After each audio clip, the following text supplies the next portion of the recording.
They gave us dance music, and they gave us superstars. They gave us Smokey Robinson and the Miracles. They gave us the Temptations. They gave us the Isley Brothers. They gave us the Spinners. They gave us Donna Ross and the Supremes. They gave us Gladys Knight and the Pips. They gave us the Marvelettes. They gave us Martha Reeves and the Vandellas. They gave us the Jackson 5. They gave us Boys to Men. They gave us so many. They gave us Tina Marie.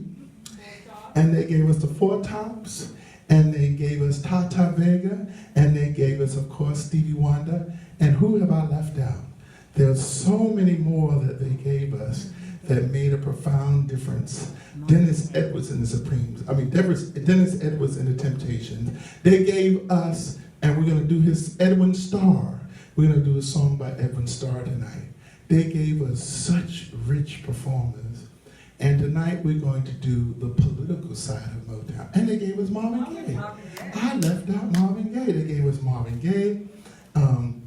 And I'm leaving out a few more, and I'll say them during the show. But Berry Gordy started Motown with a little loan from his family of like $400.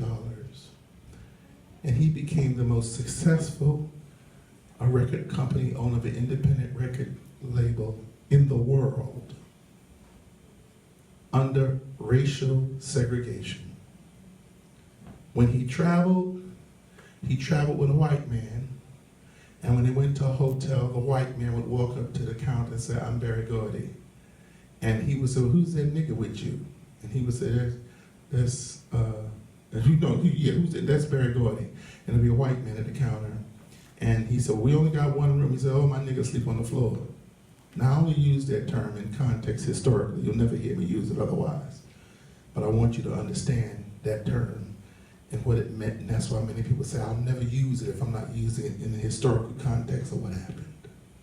And when they get up to the room, Berry Gordy said, "Now get your ass on the floor." And Berry Gordy would sleep in the bed.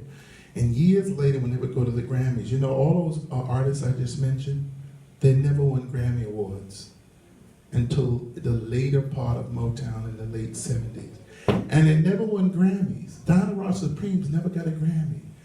Much later on, the number one group in America, Donna Ross and the Supremes, second only to the Beatles. Because you had to report how much money you were making and how many records you had sold. And if white folks had some idea that Berry Gordy was outselling RCA Records and all of those, they would have shut him down. So he never, ever could go towards applying for the Grammys when Motown artists would have 5 songs in the top 10 at one time. The Supremes would have 2 songs or 3 songs in the top 10 at one time. I had the good fortune, years later when they went to the Grammys, one of those white men walked up to the white guy who was Berry's partner and said, "Hey, Berry, how you doing?" He said, "No, I'm not Berry Gordy. It's a new day, that's Berry Gordy right there." Stunned. But I had the good chance to meet Berry Gordy, and it was too much for me.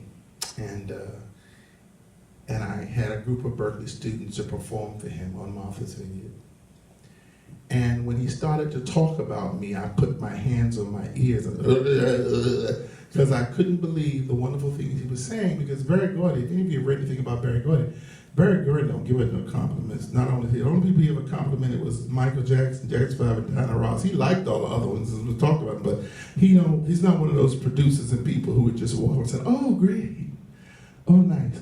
So I was so proud of the students, and I was proud of him, and I told him that he saved my life. Because growing up in Bedford-Stuyvesant and in Brooklyn, the choice was drugs or gang war. And Berry Gordy gave me records. And boys like me and men and women like me could do something that's considered very unpopular and very kind of wimpy. We could trade albums with one another. We found a whole new way to live by trading albums with one another. And so I will never forget that, and I will never forget that moment of meeting Berry Gordy. But we're going to start out with an instrumentalist